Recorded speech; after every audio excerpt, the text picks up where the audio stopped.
পরে মুসলমান হয়ে গেল। এমন সম্মান আল্লাহ দান করেছেন, কি পরিমাণ সম্মান দান করেছে মুসলমান ভাইরা। সে ওমর কালিমা পড়ার পরে বলে, আল্লাহর হাবিব বিশ্ব নবী রহমতের নবী, আজ থেকে আপনি প্রকাশ্যভাবে দ্বীনের কাজ করবেন।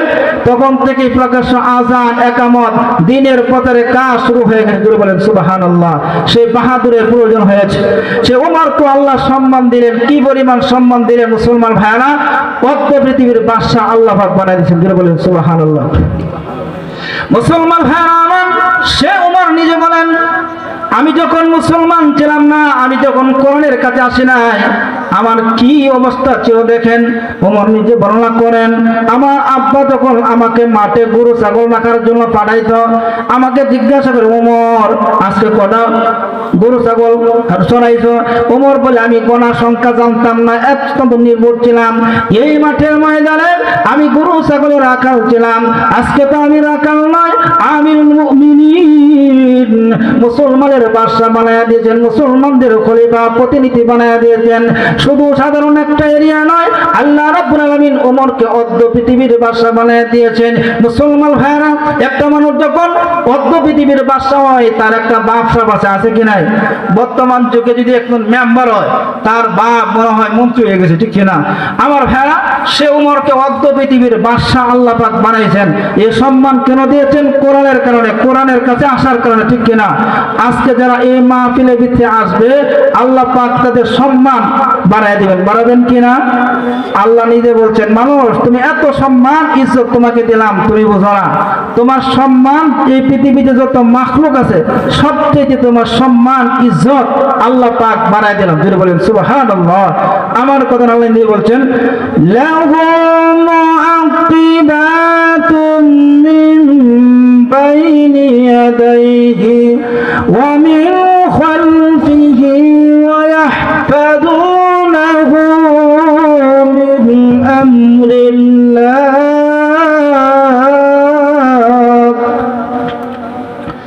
আল্লাহ বলেন, তোমার ইজ্জত সম্মান আমি তোমাকে বাড়াইলাম। নূরের তৈরি ফেরেশতা তোমাকে 24 ঘন্টা পাহারা দেয়। তুই বলেন সুবহানাল্লাহ। মুসলমান ভাইরা আমার, যে বিষয়টা বলতেছিলাম, আল্লাহ রাব্বুল আলামিন হযরত ওমরকে এমন সম্মান দিলেন, কি পরিমাণ সম্মান দিলেন। কোরআনের কাছে আসার কারণে অর্ধ পৃথিবীর বাদশা বানিয়ে দিলেন। এই ওমরের অন্তরটা এমন পরিবর্তন হয়ে গেল, এমন আল্লাহর ভয় তৈরি হয়ে গেল।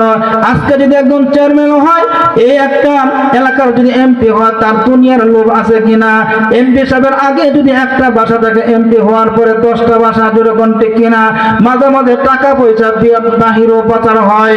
কিন্তু খলিফাতুল মুসলিমিন হযরত ওমর কোরআনের কাছে আসার কারণে, ইসলামের কাছে আসার কারণে, আল্লাহর নবী বিশ্ব নবীর মহব্বত ভালোবাসা আসার কারণে ওনার ভিতরে কোনো অহংকার ছিল না, কোনো অহংকার ছিল না, অর্থের কোনো লোভ ওনার অন্তরের ভিতরে ছিল না। একমাত্র আল্লাহর ভয়, এই জনগণের খেদমত, আল্লাহর ইবাদত, এইগুলোর মধ্যে লিপ্ত থাকত।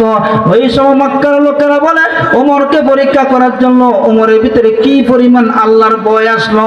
আল্লাহ সেই ওমরকে এমন সম্মান দান করেছিলেন, গোটা যত হিংস্র প্রাণী আছে ওমরকে পাহারা দিত। যে এক লোক ওমরকে হত্যা করার জন্য রওনা হয়েছে, মুসলমান ভাইরা, রওনা হওয়ার জন্য জিজ্ঞাসা করে, ওমর কোন জায়গায় আছে? তখন একজন ব্যক্তি বলল, দেখা যায় ওই খেজুর গাছের ছানি দিয়ে একটি ঘর তৈরি করছে, ওই জায়গায় শুয়ে আছে। সে বেদিন মনে মনে ভাবলো যে ওমরকে হত্যা করা সম্ভব, অথচ ওমরকে পাহারা দেওয়ার জন্য আল্লাহ পাক তাকে হেফাজত করবেন, ঠিক না? মুসলমান ভাইরা আমার, ওমরকে হত্যা করার জন্য সেই বেদুইন বলা হয়েছে। আর বলে, মুসলমানের খলিফা, মুসলমানের বাদশা কোন জায়গায় থাকে? দেখা দিল, ওই দেখা যায় একটা খেজুরের বাগান, খেজুরের গাছ দিয়ে একটা ঘর নির্মাণ করছে, ওই জায়গায় ওমর থাকে। ওই জায়গায় রওনা হয়েছে, ওমরকে আক্রমণ করবে, হত্যা করবে। ওমর তো এমন একটা মানুষ, উনি এই জমিনে শুয়ে রয়েছে, না আছে কোনো বিছনা, কোনো পালং, কোনো কিছু নাই, মাটিতে শুয়ে গেছে। মুসলমান ভাইরা আমার, এই ভয় অন্তরে আসলে কোরআনের কারণে যখন ওমরকে হত্যা করার জন্য গেল, দেখে ওমরের মাথার সামনে বিশাল বড় একটা বাঘ। আল্লাহু আকবার। এটা কেন আসলো? ওনার দুনিয়ার প্রতি কোনো লোভ ছিল না। আমরা দুনিয়ার লোভ আছে কিনা, টাকা পয়সা, নারী সম্পদের লোভ আছে কিনা, এইগুলোকে চিরস্থায়ী থাকবে, একদিন ধ্বংস হয়ে যাবে। আল্লাহ পাক নিজে বলছেন, ওয়ামা হাদিহিল হায়াতুদ দুনিয়া ইল্লা লাহু ওয়া লাইব ওয়া ইন্নাদ দারাল আখিরাত الحيوان لو كانوا يعلمون الله أكبر মুসলমান ভাইরা আমার, এই দুনিয়া যা দেখতে সব একদিন ধ্বংস হয়ে যাবে। হবে কি হবে না? হয়ে যাবে। সেই উমরকে হত্যা করার জন্য যখন বলা হয়েছে, উমর দুনিয়ার প্রতি কোনো লোভ ছিল না, ভালোবাসা ছিল না। একটা বিশাল বাঘের সুরত ধারণ করেছে। ওই ব্যক্তি যখন দেখলো উমর এমন মর্যাদা আল্লাহ দিয়েছে কোরআনের কারণে, সেই বেদুইন কালিমা পরে মুসলমান হয়ে গেছে। আসুন মুসলমান ভাইরা, এই একটা বিষয় বললাম। আর একটা উমরের ভিতরে আল্লাহর ভয় এমন তাকওয়া হয়ে গেল, এই গোটা পৃথিবীর বাদশা বানাইলো। উনি ইচ্ছা করলে যা ইচ্ছা তাই করতে পারত, মানুষের টাকা পয়সা আত্মসাৎ করতে তা করে নাই। রাত্রে যখন গভীর হয়ে যায়, মুসলমান ভাইরা আমার, সেই উমর মানুষের খেদমত করার জন্য রাত্রে গভীর হয়ে যায়, এলাকায় খোঁজ খবর নেয় কোন মানুষটা অনাহারে, কোন মানুষটা না খেয়ে বসবাস করতেছে, কোন মানুষের কাপড় নাই, কার চিকিৎসার প্রয়োজন, কার টাকা পয়সার প্রয়োজন, খাদ্যের প্রয়োজন। খলিফাতুল মুসলিমিন হযরত ওমর রাদিয়াল্লাহু তাআলা রওনা হয়ে গেছেন। রওনা হয়ে যায়, এলাকার মানুষের খোঁজ খবর নিত, খোঁজ খবর নেওয়ার জন্য বাইর হয়ে যায়। আর দুনিয়ার দৃষ্টিতে দেখা যায়, যখন একটা মানুষ রাত্রে যখন বিপদে পড়ে যায়, টিউনুসারের অফিসে যান, টিউনুসারের অফিস বন্ধ থাকে, ফোন দিলেও ধরে না, ঠিক কিনা? মুসলমান ভাইরা আমার, লক্ষ্য করে দেখুন, সেই ওমর রাত্রে যখন গভীর হয়ে যায়, উনি এলাকায় ঘুরে ঘুরে বেড়াতেন, সিভিল বেশে বেড়াতেন, দেখতেন কোন মানুষের কি সমস্যা আছে। মুসলমান ভাইরা, যতক্ষণ পর্যন্ত ওমরের আদর্শ আপনি আমার ভিতরে যদি না আসে, যে এলাকায় শান্তি আসতে পারে না, সব জায়গায় মারামারি, হানাহানি, কানাকানি। কেন গো মুসলমান ভাইরা? আপনার ভিতরে কোরআনের মহব্বত, কোরআনের ভয় যদি তৈরি না হয়, ওমরের শাসনের ব্যবস্থা যদি না হয়, তাহলে মানুষ পরিবর্তন হবে না। এই দেশে কত আইন হয়, কুচুরি ডাকাতি বন্ধ হয় না, কোন খারাপি বন্ধ হয় না, তার কারণ মানুষের ভিতরে আল্লাহর মহব্বত কম, আল্লাহর ভয় কম। ওমরের ভিতরে আল্লাহর ভয় ছিল, দুনিয়ার কোনো টাকা পয়সার লোভ ছিল না। মুসলমান ভাইরা, রাত্রে যখন উনি বাইর হয়ে গেলেন, হঠাৎ করে দেখতে পেলেন একটা তাঁবুর ভিতরে একটা মহিলা কি যেন পাক করতেছে। হযরত ওমর দূরে থেকে দেখলেন, মা তুমি কি পাক করেছে? বলে, বাবা রে, লক্ষ্য করে দেখো আমি কি পাক করব, সামান্য কিছু হাড্ডিগুলো একটা পাতিলের মধ্যে জাল দিচ্ছি, বাচ্চাগুলো পেটের খিদা অস্থির বেকার হয়ে গেছে। ওমর বলেন, এগুলো দ্বারা কি হবে? সন্তানকে বুঝাইতেছেন না, এগুলো পাক করতে দিয়েছি, এই পাক থেকে সন্তান ঘুমায় দেবে, তাকে সান্ত্বনা দেওয়ার জন্য। মুসলমান ভাইরা আমার, এই কথা শুনে ওমরের চক্ষু থেকে পানি পড়ে। আর ওই মহিলা বলে, এই দেশের যে বাদশা আমিরুল মুমিনিন, মুসলমানের খলিফা, আমাদের কোনো খোঁজ খবর নিতেছে না, কারণটা কি? মুসলমান ভাইরা আমার, আমিরুল মুমিনিন মুসলমানদের খলিফা, উনি রওনা হয়ে গেছেন। রাষ্ট্রীয় কোষাগার, আমাদের দেশে যারা কয় রাষ্ট্রীয় কোষাগারের সংজ্ঞা অনেকে জানে না। মুসলমান ভাইরা, মুসলমানদের রাষ্ট্রীয় কোষাগারের দায়িত্বে ছিলেন হযরত আসলাম রাদিয়াল্লাহু তাআলা আনহু, আমিরুল মুমিনিন, মুসলমানদের খলিফা। হযরত আসলাম কে বলে, আসলাম রে, আমাকে একটা খাদ্যের বস্তা, কিছু বস্ত্র আমার খাদে তুলে দাও, আমি এটা বহন করে সেই বিধবা নারীর কাছে পৌঁছে দেব। মুসলমান ভাইরা, লক্ষ্য করে দেবেন, এই ঘটনাগুলো আপনারা জানেন। এই ঘটনার অনুযায়ী আমল করা না হয়, তাহলে এই জনগণ নিরাপদ থাকবে না। মুসলমান ভাইরা আমার, ওই সময় হযরত ওমর রাদিয়াল্লাহু তাআলা আনহু, ওমর রাদিয়াল্লাহু তাআলা খাদ্যের বস্তাগুলো নিলেন, একটা কাঁধের মধ্যে করে রওনা দিলেন। রওনা দেওয়ার পরে সেই মা যা থেকে আবার সেই আগুন দিয়ে জাল দিতেছে। মাকে জিজ্ঞেস করে, মা গো, এদিকে আনেন, আমি এইগুলো পাকশাক করে দেব। মুসলমানদের খলিফা, অর্ধ পৃথিবীর বাদশা হইয়া মুসলমানের খলিফা নিজের হাতে আটাগুলো গুলিয়া রুটি তৈরি করলেন, রুটি তৈরি করে নিজে খাওয়াইলেন, এই বাচ্চাদেরকে খাওয়াইলেন। আর বলেন, বাবা রে, তোমাকে কি দিয়ে ধন্য দিব, কি দিয়ে তোমাকে ওয়েলকাম জানাবো? এই দেশের বাদশা আমার খোঁজ খবর নিতেছে না, আর তুমি একটা যুবক হইয়া রাত্রে এই গভীর সময়ের ভিতরে আমার খোঁজ খবর নিচ্ছ, তোমার জন্য দোয়া করতেছে। আর বলে, দেশের আমিরুল মুমিনিন, মুসলমানদের খলিফা, সে আমাদের কোনো খোঁজ খবর নিতেছে না। এই কথা বলার পরে আমিরুল মুমিনিন হযরত ওমর বলে দিলেন, মা আগামীকালকে আমার অফিসে সাক্ষাৎ করবেন, ইনশাআল্লাহ আপনাকে একটা বিধবা ভাতার ব্যবস্থা করে দেব, আপনাকে চলার ব্যবস্থা করে দেব। মুসলমান ভাইরা আমার, এই আদর্শ যদি আমাদের প্রত্যেকটা ফ্যামিলি থেকে শুরু করে, আমাদের ফ্যামিলিতে যারা প্রধান, এরাও অনেক সভ্য বেইনসাফ করে, এরকম আছে কি নাই? সমাজ প্রতিবেশীর সাথে বেইনসাফ করে। ও মুসলমান ভাইরা, সেই ওমরের আদর্শ, সেই নিয়ম নীতি যদি আমাদের সমাজে চালু হয়ে যায়, কোনো সমাজে বিশৃঙ্খলা হবে না। প্রতিটা সমাজে বাধাবাধি আছে কি নাই? যে প্রতিটা মানুষ যদি ইনসাফ করে, আমার যতটুকু অংশ আমি গ্রহণ করব, এর চেয়ে বেশি গ্রহণ করব না, তাহলে সমাজে বিশৃঙ্খলা হতে পারে না। মুসলমান ভাইরা, সেই ওমরের আদর্শ, ওমর রাদিয়াল্লাহু তাআলা আনহু যখন উনি রাষ্ট্রীয় কোষাগারে ওনার আসন যখন বসেছিল, মহিলাকে হাজির হয়ে বলল, ওই লোক তো সেই লোক, সেই যুবক, যে যুবক আমাকে সাহায্য করেছে, আমাকে খাবারের ব্যবস্থা করেছে।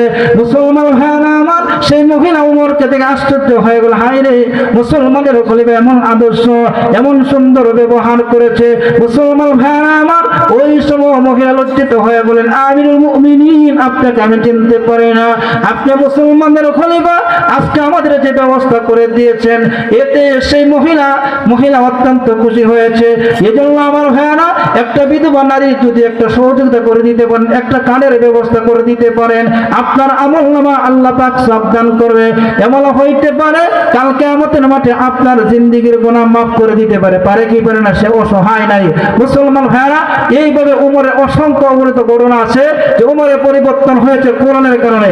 আজকে যারা সেই মাহফিলের আয়োজন করেছেন, আপনারা বলবেন, হুজুর মাহফিলের আয়োজন করে সবাই আয় না, কিন্তু সকলকে দিনের কাজে কবুল আল্লাহ করে না। আপনাদেরকে ভালোবাসেন বিদায় সেই দিনের কাজে আল্লাহ আপনাকে কবুল করছেন। এখানে যে পরিমাণ লোক আছে, সাত দোকানে কম না বেশি? বেশি আছে না? আপনাদের কোনো অপরাধ আছে নাই? আল্লাহ বলেন, এদেরকেই আল্লাহ সবচেয়ে ভালোবাসেন, মহব্বত করেন, বিদায় থেকে বসতে পারছেন। আমরা বলবো, প্রতি বছরই কোরআনের মাহফিল করবেন, অর্থ দিয়ে, শ্রম দেয়া, কিয়ামতের মাঠে একটা জিনিসও বেটা যাবে না। মুসলমান ভাইরা আমার, বলতেছিলাম ওমর এমন পরিবর্তন হয়ে গেছে, ওমরের ভিতরে এমন পরিবর্তন হয়েছে। আর একটা দৃষ্টান্তন দিয়ে আমার বিষয়টা শেষ হবে। মুসলমান ভাইরা, আমার আলোচনার বিষয় ছিল এই কোরআনের তাফসীরের লাভ কি। প্রথম নম্বর বললাম আল্লাহর ভয়। আল্লাহর ভয় থাকলে গুনাহ করে। দ্বিতীয় নম্বর হলো কোরআন তেলাওয়াত। কোরআন তেলাওয়াতের মাধ্যমে মানুষের সম্মান বাড়ে, দুনিয়াও বাড়ে, পরকালে বাড়ে। এই যেমন বলতেছিলাম, হযরতে ওমরের জীবনী সংক্ষিপ্ত বললাম, ওমর কেমন ভাবে মুসলমান হয়েছে। এবার লক্ষ্য করে দেখুন, ওমর সমাজের ভিতর ইনসাফ ভিত্তিক বিচার করত, মানুষ দিকে বিচার করে নাই। এই জন্য ওমরের কাছে অনেক বেঈমান কাফেররা তার বিচার থেকে কালিমা পড়ে মুসলমান হয়ে গেছে। আল্লাহর নবী, বিশ্ব নবী ওমরের ব্যাপারে একটা বড় একটা ঘটনা উল্লেখ করেছেন। খলিফাতুল মুসলিমিনের জামানায় এক বেদুইন, মনে করেন হিন্দু লোক, আর পাশে একজন মুসলমান। তো মুসলমানের সংখ্যা যেন বেশি, হিন্দু বেটার উপর সামান্য অত্যাচার করে কিনা, ইসলামের সমর্থন করে না। কিন্তু এই কথা কইতে গিয়ে যদি বলি রোজা আর পূজা এক জিনিস, তাহলে ঈমান থাকতে পারে না। দুই রকম ঠিক কিনা? যে সমস্ত মানুষের এরকম বিশ্বাস আছে, তাদের ঈমান নাই। আমি কিন্তু এই মিম্বর থেকে সত্য কথা বলার চেষ্টা করেছি, কিন্তু অনেকেই নেগেটিভ নেন। কিন্তু যেটা ঈমানের গভীরত কাজ, সেটা প্রতিবাদ করার আমাদের খতিবদের দায়িত্ব। দুই রকম ঠিক কিনা? এই কথা বলতে কাউকে আমরা করোনা করি না, করবো না ইনশাল্লাহ। মুসলমান ভাইরা আমার, কারণ রোজা আর পূজা এক হতে পারে না। আল্লাহর কাছে এক কথা ইসলাম ধর্মে গ্রহণযোগ্য, কারো কাছে অন্য ধর্মের ব্যাপারে পছন্দ করলে তার ঈমান থাকতে পারে না। একমাত্র আল্লাহর কাছে ইসলাম ধর্মই গ্রহণযোগ্য, আর সব ধর্মকে বাতিল করা হয়েছে। যেরকম ঠিক কিনা? তবে তারা কি পায়? তার হক নষ্ট করা যাবে না। সে জোরে আরেকজনের আইল, আমরা মাইনাত্মগুনার ভাষা আইল বলি, বুঝছেন, দল করে বলেছি। তখন উমরের কাছে গিয়ে অভিযোগ করতেছে উমর, যে ওমর মুসলমানদের খলিফা, সে ন্যায় বিচার করে, তার কাছে যাওয়ার দরকার। এই বেদুইন এই আশা নিয়ে মুসলমানদের খলিফা আমিরুল মুমিনিনের কাছে রওনা দিয়েছেন, যে ওমর ন্যায় বিচার করে। এই আশা নিয়ে উনি রওনা হয়েছেন। মুসলমান ভাইরা আমার, সেই বেদুইন জানেন মুসলমানদের খলিফা আমিরুল মুমিনিন, উনি দুই নম্বরই কয় না। সমাজের মানুষেরা ইনসাফ দিয়ে কোনো একটা সালিশ করতে হলে টাকা খায়, ঘুষ খায়। সে জানে মুসলমানদের খলিফা কোনোদিন মুসলমানের পক্ষে বলবে না, সত্যটাই বলবে। এই জন্য সে আশা নিয়ে যখন বলা হয়েছে বিচারের জন্য রাস্তা জিজ্ঞাসা করে, ও ভাই, মুসলমানদের খলিফা আমিরুল মুমিনিন, মুসলমানদের খলিফার বাসা কোন জায়গায়, ওনার কোন জায়গায়, কোন বিল্ডিং এ থাকে? মক্কার লোকেরা বলে, না, উমরের কোনো বাসা বিল্ডিং নাই, কোনো বিশাল বড় বাড়ি ঘর নাই, কোথায় থাকে? সে জানায় দিল সামান্য একটা ঘর আছে যেখানে বৃষ্টি আসার আগে পানি পড়ে। মুসলমান ভাইরা আমার, এখান থেকে শিক্ষণীয় দরকার, এত বড় প্রেসিডেন্ট হইয়া তার কোনো বাসা বিল্ডিং নাই, ঘর দর নাই। এখন সাধারণ একটা মেম্বার হলে তার বাসা করে বিভিন্ন সুন্দর ফাই ফাই বাড়ি ঘর করে। সেই বেদিন আশ্চর্য হয়ে গেল, হাই রে, তার কোনো বাসা ঘর দর নেই। মুসলমান ভাইরা সে রওনা হয়েছে, জিজ্ঞাসা করে কোন জায়গা থেকে? ও জায়গায় তাকে সাধারণ বেশি ওনার জীবন যাপন করে। মুসলমান ভাইরা আমার, সেই বেদিন আশ্চর্য হয়ে গেল, অত বড় বাসা হলো অদ্যবেদীর বাসা, তার কোনো জাকজমক নাই, লেবাসের কেমন কিছু নাই। তখন গিয়ে দেখে উনি কোথায় আছেন, একজন দেখাইলো এই বাসভবনে উনি থাকেন। বেদুইন যখন হাজির হয়ে গেল, মানুষদেরকে জিজ্ঞাসা করে, মক্কার লোকে জিজ্ঞাসা করে উনি প্রেসিডেন্ট কোথায় গেছে, বাসা কোথায় গেছে? আমিরুল মুমিনিন দেখাই দিল। উনি নদীতে গেছেন। নদীতে কেন গেছেন? উনি কলসির দ্বারা পানি আনার জন্য। মুসলমান ভাইরা, একটা প্রেসিডেন্ট অর্ধ পৃথিবীর বাদশা নদী থেকে পানি আনবেন, ওই পানির দ্বারা ফ্যামিলির পাক শাকের ব্যবস্থা হবে। মানুষটা আশ্চর্য হয়ে গেলে, এই মানুষ 2 নম্বরই করতে পারে না, টাকার প্রতি লোক থাকতে পারে না। আমিরুল মুমিনিন পানি নিয়ে আসতেছেন, আর ওই সময় বেদুইন সাক্ষাৎ হয়ে গেল। সাক্ষাৎ হওয়ার পরে বলতেছে যে, সাক্ষাৎ হওয়ার পরে আশ্চর্য হয়ে গেল যে মুসলমানদের এত বড় খলিফা সারা পৃথিবীর বাদশা বানাইলো, আর সেই মানুষটার খাদে একটা কলসি পানি নিয়ে আসতেছে। আশ্চর্য হয়ে গেল।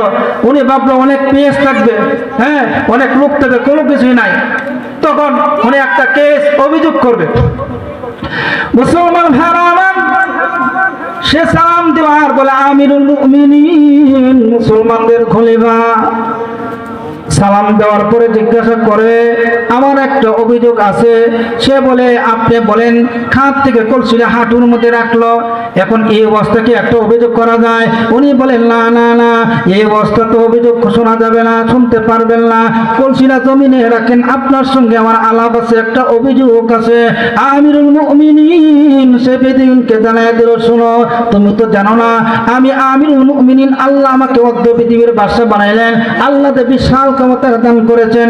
আজকে ক্ষমতা যদি অপব্যয় করি, এই কলসিটা যদি জমিনে রাখি, জমিনে রাখার পরে সামান্য ভালো লাগার সম্ভাবনা আছে কি নাই? রাখবো তো? মুসলমান ভাইরা আমার, এই জমিনে যদি সামান্য ভালো লাগে, আর জমিনের মালিক যদি অভিযোগ করে যে আমিরুল মুমিনিন তাকে আমি অর্ধ পৃথিবীর বাদশা বানাইলেন, সে কিন্তু জোর করে আমার এখন জমিন থেকে সামান্য বালু জুড়ে নিয়ে গেছে, এই অভিযোগ যদি আল্লাহর দরবারে করে আমার ওমরের বিরুদ্ধে, আমার তো কোনো বদয়া থাকবে না। এই ভয় অন্তরে ছিল। মুসলমান ভাইরা আমার, সেই বেদুইন ডাক দিয়ে বলেন, আমিরুল মুমিনিন, আমি একটা অভিযোগের জন্য আসছিলাম। এখন দেখা যায় আপনার মুসলমানদের এমন সুন্দর ব্যবহার, এমন সুন্দর আশ্চর্য ব্যবহার হয়ে গেল, এই ব্যবহার দেখে বলে আপনি অর্ধ পৃথিবীর পাশে সামান্য বালু অন্য নিতে চান না, অথচ আরেক ব্যক্তি আমার ক্ষেতকে দখল করতেছে। এই মুহূর্তে সেই বেদুইন ডাক দিয়ে বলে, আমিরুল মুমিনিন, আমার কোনো অভিযোগ নাই, অভিযোগ শেষ হয়ে গেছে, আমাকে এই মুহূর্তে কালিমা পড়ে মুসলমান বানায়া দেন। এত সুন্দর ধর্ম, এত বড় ইনসাফপূর্ণ একটা ধর্ম, এখন বর্তমান মুসলমানদের বিপরীত কি? মুসলমান ইনসাফ না করার কারণে বাজারে দেখেন অধিকাংশ হিন্দু ব্যবসায়ী, কারণ কি? তাদের মাপ সঠিক দেয়। মুসলমান বর্তমান অধিকাংশ মাপে গরমিল দেখিয়া বড় বড় যত ব্যবসায়ী বাজারের অধিকাংশ হিন্দু, যেরকম ঠিক না? কারণ কি? আমরা মুসলমানরা অধিকাংশ জাগাত নাই। এই উমরের আদর্শ ব্যবসার ভিত্তিতে থাকতো, এই গোটা সব বাজারের মধ্যে মুসলমানের দোকান বেশি থাকতো, ঠিক না? কম বড় বড় ব্যবসায়ী হিন্দুরা, কারণ কি? ওরা মুসলমানদের সাথে মিল দেয়া সঠিকভাবে চলে। মুসলমান ভাইরা আমার, সে মুসলমান হয়ে গেল। আর পরে ইসলাম ধর্ম কত সুন্দর, কত ইনসাফ ভিত্তি। নবী আমাকে কালিমা পড়ে মুসলমান বানিয়ে দেন। লা ইলাহা ইল্লাল্লাহু মুহাম্মাদুর রাসূলুল্লাহ সাল্লাল্লাহু আলাইহি ওয়াসাল্লাম। মুসলমান ভাইরা, এই পর্যন্ত বুঝলাম। সূরা আনফালের কয়েকখানা আয়াত তেলাওয়াত করে বুঝলাম। আল্লাহ বললেন, ইন্নামাল মুমিনুনাল্লাযীনা ইযা যুকিরাল্লাহু ওয়াজিলাত কুলুবুহুম ওয়া ইযা তুলিয়াত আলাইহিম আয়াতুহু যাদাতুহুম ঈমানা ওয়া আলা রাব্বিহিম ইয়াতাওয়াক্কালুন। আল্লাহু আকবার। এই পর্যন্ত বুঝলাম যে বান্দা বান্দিরা আল্লাহর নিয়ামত শুনে অন্তরে ভয় তৈরি হয়, এটা হলো 1 নম্বর মুমিনের গুণ। 2 নম্বর হলো আল্লাহ বলেন যে বান্দা বান্দিরা আল্লাহর কোরআনকে যখন তেলাওয়াত করে, কোরআনকে যখন বেশি বেশি তেলাওয়াত করে, আল্লাহ বলেন সেই মুমিন বান্দার ঈমান বাড়ে। ঈমান বাড়ে শুধু তাই নয়, দুনিয়াতে সম্মান, পরকালও সম্মান বাড়িয়ে দেবে। আমার ভাইরা, ঈমান কেমন বাড়বে? যখন একটা মানুষ যখন কোরআনকে বেশি বেশি তেলাওয়াত করে, বেশি বেশি গবেষণা করবে, সেই মানুষটা যখন নামাজ আদায় করে, নামাজে যখন দাঁড়ায়, তার নামাজটা সঠিকভাবে আদায় হবে, কারণ তার ঈমানটা হলো মজবুত। আর যে মানুষটা কোরআন তেলাওয়াত নাই, আল্লাহ নিয়ে আল্লাহর যে নিয়ামত দিয়ে চিন্তা ফিকির করে না, তার ঈমানটা দুর্বল হয়ে যায়। এই দুর্বল ঈমান নিয়ে যখন নামাজে দাঁড়ায়, যখন নামাজটা পড়ে, নামাজ পড়ার অবস্থায় কয় রাকাত নামাজ পড়ছে, ফেরেশতাকে কি লাগে না? দুনিয়ার সব জামাত চলে আসে, নামাজটা তার কাছে একটা বুঝ হয়ে দাঁড়ায়। আর যখন মুসলমান ভাইয়েরা এই কোরআন যখন বেশি বেশি তেলাওয়াত করবে, মুমিনের 2 নম্বর গুণ, যখন বেশি বেশি তেলাওয়াত করবে, করার কারণে ঈমানটা মজবুত হবে। ঈমান যখন মজবুত হবে, নামাজ পড়লে ভালো লাগবে, কোরআন তেলাওয়াত করলে ভালো লাগবে, কোরআনের তাফসীর শুনলে ভালো লাগবে। এই মানুষ জিনা করবে না, কানাত কথায় লিপ্ত হবে না, মিথ্যা কথায় লিপ্ত হবে না। মুসলমান ভাইয়েরা, এই জন্য মুমিনের 2য় গুণ বলছিলাম, আল্লাহ বলেন বেশি বেশি কোরআন তেলাওয়াত করলে ঈমান বাড়ে। যে কাজ করলে ঈমান বাড়ে, সেই কাজ করার দরকার আছে কি নাই? যারা কোরআন পড়তে পারি না, কোরআন শরীফ জানি না, এরা যদি ইচ্ছা করে মসজিদের ইমাম সাহেবকে বলি তো কোরআন তেলাওয়াত করাও, আমার ভাইয়েরা বৃদ্ধকালেও যদি চেষ্টা করে, আল্লাহ এমন হইতে পারে চেষ্টা করার কারণেও তার জীবনের গুনাহ মাফ করে দিতে পারে কি পারে না? আমার ভাইয়েরা, যদি কোরআনের কাছে আসি, আজকের এই মাহফিল যারা আয়োজন করেছেন, আমি তো সবই জানি। মুসলমান ভাইয়েরা আমার, এই কোরআনকে যারা অন্তর দ্বারা মহব্বত করেছেন, কাল কিয়ামতের মাঠে কোরআন যদি সত্য, এই কোরআনের উসিলা আপনাদের জীবনের গুনাহ মাফ করে দিবেন। যদি বলেন সুবহানাল্লাহ। এই আওয়াজ যত দূর যাচ্ছে, যতগুলো মানুষ অন্ধকার কবরে শাহিত আছে, তারা বুঝতেছে এটা কি পরিমাণ ফায়দা হচ্ছে, ঠিক কিনা? এই কোরআনের মাহফিলে আপনি আমি থাকবো, সহযোগিতা করব, কে আছে না আছে করবেন, আমি তো আছি, দুর্গণ, ঠিক কিনা? যে মানুষকে কোরআনের খাতিরে আসবে, কোরআনকে মহব্বত করবে, আল্লাহ বলেন তাদের সম্মান ইজ্জত আল্লাহ বাড়াইয়া দিবেন। জোরে বলেন সুবহানাল্লাহ। যা আজকের আয়োজনটা করেছেন অনেক কষ্ট করে, বিশেষ করে আমাদের যোগ্য একজন সভাপতি পাইলাম, জনাব আব্দুল জব্বার সাহেব, বিশিষ্ট ব্যবসায়ী, সমাজসেবক এবং এলাকার মানুষ যারা মেহনত করেছেন, প্রত্যেককে ধন্যবাদ জানাই। বিশেষ করে অত্র মসজিদের সম্মানিত কমিটিবৃন্দ, সদস্যবৃন্দ, যাদের শ্রম গ্রাম বিনিময় আজকের এই আয়োজন করেছেন, পরিশ্রম করেছেন, সকল মতামতকে ভাগ দিয়ে এই কোরআনের সাথে সকলে ঐক্য হয়ে এই বাইতুল আহাদ যে মসজিদের জন্য, বাইতুল আহাদ মসজিদের জন্য আমরা প্রাণ করে কাজ করব। আমি এলাকারবাসীর কাছে করজোড়ে অনুরোধ করব, এই সমাজের এমন একটা মানুষ বাকি থাকবেন না, প্রত্যেকেই মাহফিল থেকে চলে আসবেন। আর এই মসজিদ অল্প দিনে এলাকার মানুষ সকলেই কি পরিমাণ মসজিদকে ভালোবাসে। একটা লোক বিদেশ গেলেই না বলবেন ভাবতেছেন না, বিদেশ যাওয়ার পরে প্রথম মাসের টাকাটা কিছু অংশ মসজিদও দেয়, আমি নিজে সাক্ষী, প্রতি বছরে দেয়। তো এই সমাজের বাসী অত্যন্ত মসজিদকে ভালোবাসে। আমি অনুরোধ করব, আমি সমাজের ইমাম হিসাবে যে অনুরোধ করব, এই মাহফিলের দিকে আপনারা এই সমাজের প্রতিটা মানুষ এই প্যান্ডেলে চলে আসেন। আমরা কমিটির কাছে আবদার রাখবো যে এখানে একটা মাদ্রাসা, নুরানি মাদ্রাসা করার জন্য, তাই ইনশাআল্লাহ মাহফিল করতে গেলে সব দিকে আপনি আমার লাভ হবে। আর প্রতি বছর যেন এই মাহফিলটা হয়, এই কোরআনের খাতিরে আল্লাহ পাক জীবনের গুনাহ মাফ করে দিতে পারে। আর প্রতিটা মানুষই এই মসজিদকে ভালোবাসেন প্রাণ করে অন্তরে। যারা এই কমিটিতে আছেন, সদস্য আছেন, প্রত্যেকে অত্যন্ত ভালো, এলাকার লোকও ভালো। যদি এলাকার লোক ভালো না হতো, আমার 5 বছর এই জায়গায়, ঠিক না? এলাকার মানুষ ভালো বিদায় আমি আছি, আর আমিও কিছুটা হলো ভালো থেকে আছি, দুর্গণ, ঠিক না? আমিও এলাকার প্রতি সন্তুষ্ট। একটা আলেম যদি সন্তুষ্ট থাকে, কথার কথা সন্তুষ্ট থাকে, আল্লাহ পাক এটা উসিলা করে মাফ করে দিতে পারে। জোরে বলুন সুবহানাল্লাহ। আসল সম্মানিত হাজির, আমি মাগরিবের পরে এ পর্যন্ত এলিমুল কিছু কথা বলেছি। এই কথাগুলোর উপর আমাদের সকলকে আমল করার তৌফিক দান করুক। আজকে যিনি প্রধান বক্তা মুফতি দিলওয়ার হোসেন তাহেরপুরি, উনিও চলে আসতেছেন, এবং দ্বিতীয় বক্তার মনে হয় চলে আসছেন। আসার পরে আমাদের আন্তর্জাতিক বক্তারগুলো দেওয়া হবে।